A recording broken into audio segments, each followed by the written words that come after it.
यह घोर कलयुग का समय है। हर इंसान चाहता है उसे सुख मिले, शांति मिले, परमानंद मिले, लज्जत मिले, पर चाहत इंसान की सारी पूरी नहीं होती। अब लोगों की इच्छा तो यह भी होती है कि भगवान का रिमोट कंट्रोल मिल जाए, बैठे बैठे बटन दबाते रहें, जो चाहे घर में आता रहे, पर यह इच्छा तो पूरी हो नहीं ना सकती। क्या ऐसी इच्छा की जा सकती है? क्या ऐसे पूरा किया जा सकता है? जी हां, यह भी संभव है, क्योंकि अल्लाह वाहिगुरु के लिए कुछ भी असंभव नहीं है। उस वाहिगुरु, उस अल्लाह को, राम को अगर वश में करना है तो उसके नाम का सुमरन करो, उसकी बनाई औलाद से बेगर्ज निस्वार्थ भावना से प्यार करो, व्यवहार के सच्चे बनो, नशे छोड़ दो, ठगी बेईमानी बुराइयों से नाता तोड़ दो, तो रिमोट वो आपके हाथ में दे सकता है। वो ईश्वर है, वो भगवान अल्लाह गॉड खुदा रब है, किसी का मोहताज नहीं है, वो मजबूर नहीं है वो। पर बर्तन तो चाहिए ना जिसमें रहमत रुक सके। बहुत सुंदर सोने का बर्तन है, बहुत खूबसूरत, बहुत नक्काशी की हुई है, ऊपर कढ़ाई की हुई है, बहुत खूबसूरत है, लेकिन पेंदे से फूटा हुआ है। उसमें अमृत डाल दो, पानी डाल दो, घी दूध डाल दो, सारा ही बह जाएगा। और एक मिट्टी का बर्तन है, पर वो फूटा हुआ नहीं है। उसमें अमृत डालो, पानी डालो, घी दूध डालो, एक बूंद भी बाहर नहीं जाती। अब आप ही बताइए, दोनों में से आपके कौन सा काम आएगा? हो सकता है सोने वाला काम आ जाए, क्योंकि उसको बेच के पैसे मिल जाएं, पर उसमें अमृत की तो एक बूंद नहीं रुकी जो कि आपको अमर कर सकता है।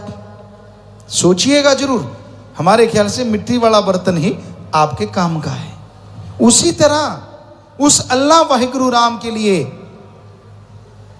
ऐसे बर्तन चाहिए जो उसकी दया में रहमत को अपने अंदर समा सके।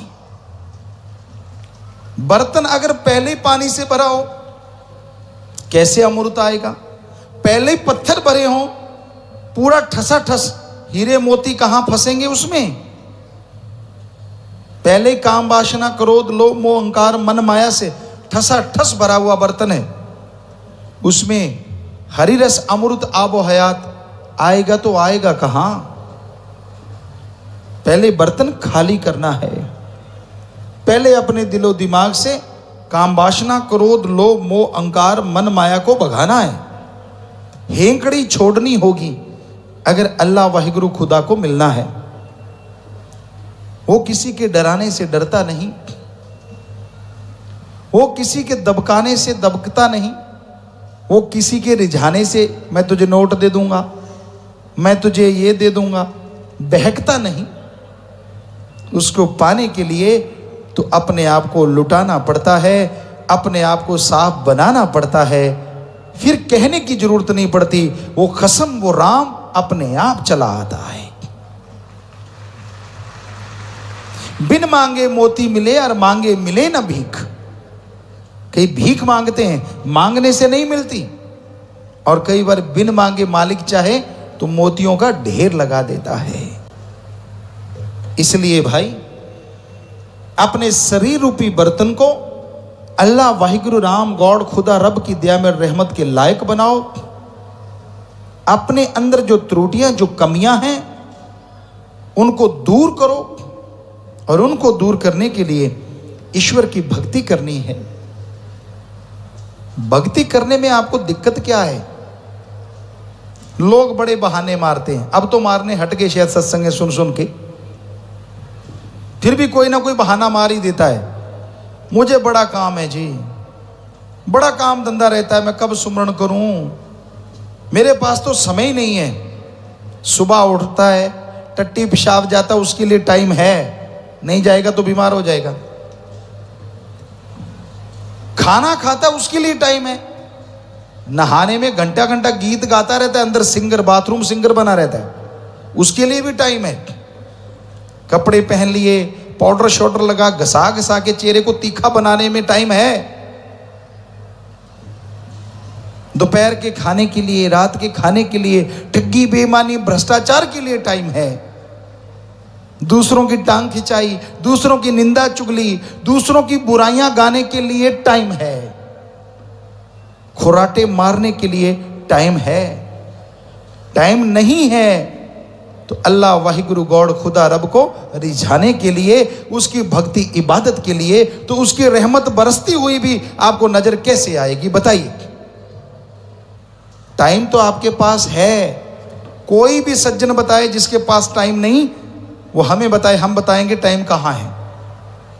कोई भी नहीं, पूरे वर्ल्ड में नहीं। यहां तो कुछ लाख या हजारों में संगत है, पूरे वर्ल्ड में कि कोई भी ऐसा आदमी नहीं जो इस चैलेंज को स्वीकार करे कि उसके पास टाइम नहीं है। सबके पास टाइम होता है, ये बहाने हैं। ससुराल में शादी रखी हो और आप उस घर के जवाई हो, फिर कैसे टाइम निकलता है। 5-7 दिन पहले दंड मारने शुरू कर देते हो। मतलब दंड मारना, कपड़े लत्ते लाने शुरू कर देते हो कि भाई तैयारी कर रहा हूं, ससुराल जाना है। क्यों?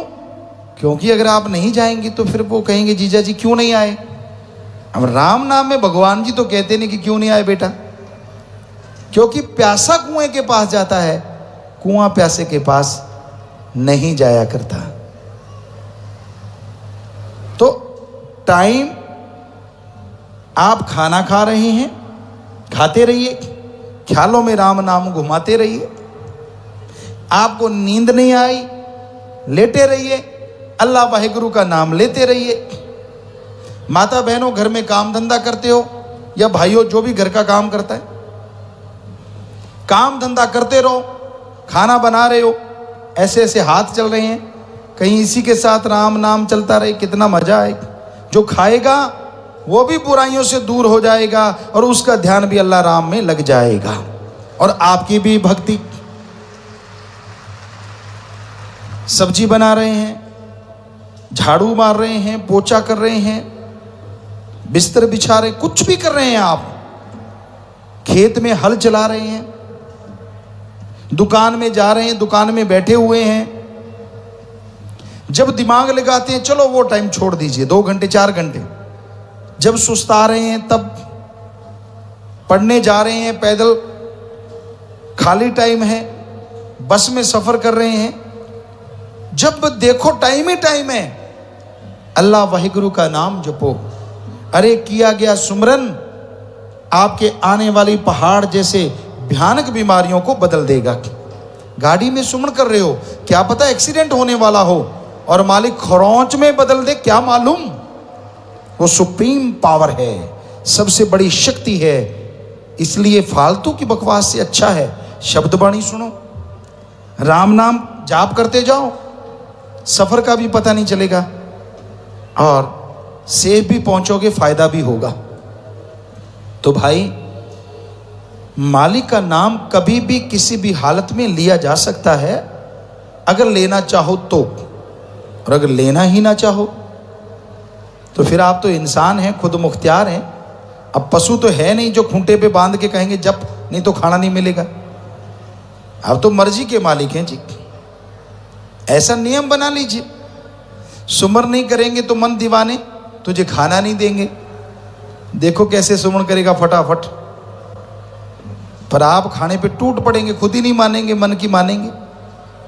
असूल बनाए जा सकते हैं, हम कहते नहीं कि फकीरों वाले बनाओ, पर कई बार कई लोग पूछते हैं, कई बच्चे पूछा करते, लड़कियां, कई लड़के पूछा करते हैं कि पिताजी सुमन में नींद बहुत आती है। हमने कहा कई तरीके हैं, आप अपना सकते हो। खड़के सुमन करो, या तो नींद आएगी नहीं, आएगी तो फिर एक आधे बार आएगी, अगली बार नहीं आएगी। या पालथी मार के उतना बड़ा स्टूल ले लो, धरती से 3 फुट ऊंचा हो, जितने पे पालथी लग जाए, करो सुमरन। आगे नींद तो पड़ोसियों को नहीं आएगी जब गिर गए एक बार, अगली बार सवाल ही पैदा नहीं आने का। अगर इस हालत में भी नींद आती है तो सीधे बैठ जाओ, अपनी चोटी पकड़ो, ऊपर खूंटे पे बांध दो, सुमन कर लो, झटका, या तो नींद नहीं या चोटी नहीं। तरीके बहुत हैं, प्रैक्टिकली करके देखो। नींद आती है, नींद तो आएगी नहीं, मतलब ही नहीं है, पर आप सुमन करना ना चाहो वो बात अलग है। तो सुमन में सुख ही सुख है। संत क्यों कहते हैं कि सुमन करना चाहिए? क्योंकि आपके आने वाले समय में आपको बहुत से भयानक कर्मों से दो चार होना होगा। इस जन्म के कर्म बुरे नहीं तो कोई बात नहीं, पर संचित कर्म, जन्मों जन्मों के पाप कर्म, वो तो आपको भोगने पड़ते हैं। कोई पहाड़ जैसा कर्म आएगा और आपको दबोच लेगा। वो कर्म आने से पहले अगर उसका इंतजाम कर लो तो वो पहाड़ से कंकर में बदल जाएगा। और ऐसा बदलाव, पहाड़ को कंकर अगर कोई बना सकता है तो अल्लाह वाहिगुरु गौड़ खुदा राम का नाम है। तन मन धन से परहित परमार्थ की गई सेवा है।